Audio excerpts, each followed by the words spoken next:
S'il est vrai que nous devons voir le roi dans sa gloire, s'il est vrai que nous devons avoir un aperçu du Seigneur glorifié,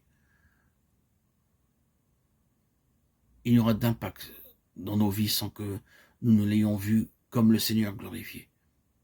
Il est la réponse pour satisfaire chacun de nos besoins. La vision de celui qui est exalté et auquel le ciel rend témoignage produira alors un nouvel impact dans nos vies, dans notre ministère, dans nos églises et dans nos situations. Votre cœur et le mien n'aspire-t-il pas à ce qu'il y ait une restauration de l'impact de l'Église sur ce monde? Et cet impact ne sera autre chose que la majesté de la présence du Seigneur Jésus-Christ. Nous savons que cela sera pleinement manifesté lors de son apparition à la fin quand il viendra. Il frappera la terre avec la verge de sa parole, Ésaïe 11, 4. L'éclat de sa présence sera dévastateur pour le mal. Il n'y a aucun doute que quand cette présence, cette parousie aura lieu, il y aura un impact. Nous désirons cela et nous prions pour cela. Mais cette expression n'est pas employée seulement pour ce temps-là, mais aussi pour d'autres situations et en différentes occasions. Ce même mot qui est employé pour parler du retour du Seigneur Jésus est exactement le même qui est employé lorsque les apôtres parviennent dans un lieu où qu'ils y soient présents.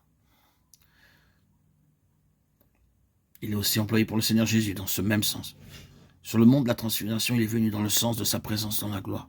Maintes fois, il est présenté lui-même et chaque fois, il y avait eu un impact préfigurant sa grande et finale présence dans la gloire.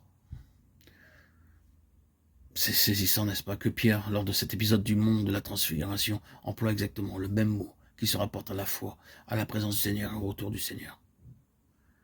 Et quand il redescendit, la clé qu'il employa pour cette situation désespérée était la clé de la prière. Et il leur dit, cette espèce-là ne peut sortir que par la prière. Pourquoi devons-nous prier?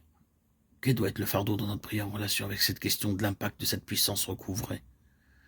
Si vous avez la moindre appréciation de la pauvre condition de ce monde égaré, de ce besoin désespéré, vous ne contrôlerez pas votre prière, vous ne régulerez pas votre prière, vous ne ferez pas de la prière un système légaliste.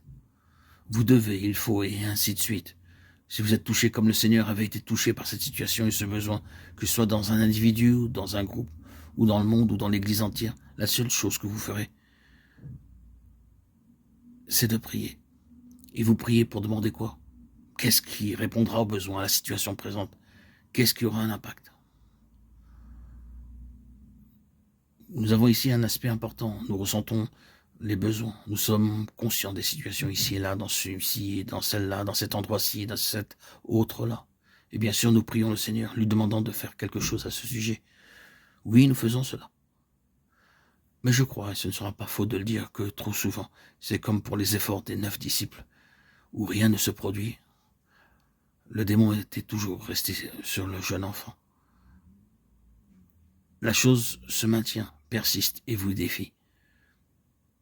Saisissons bien que le besoin actuel ne soit pas pour cette sorte de prière-là.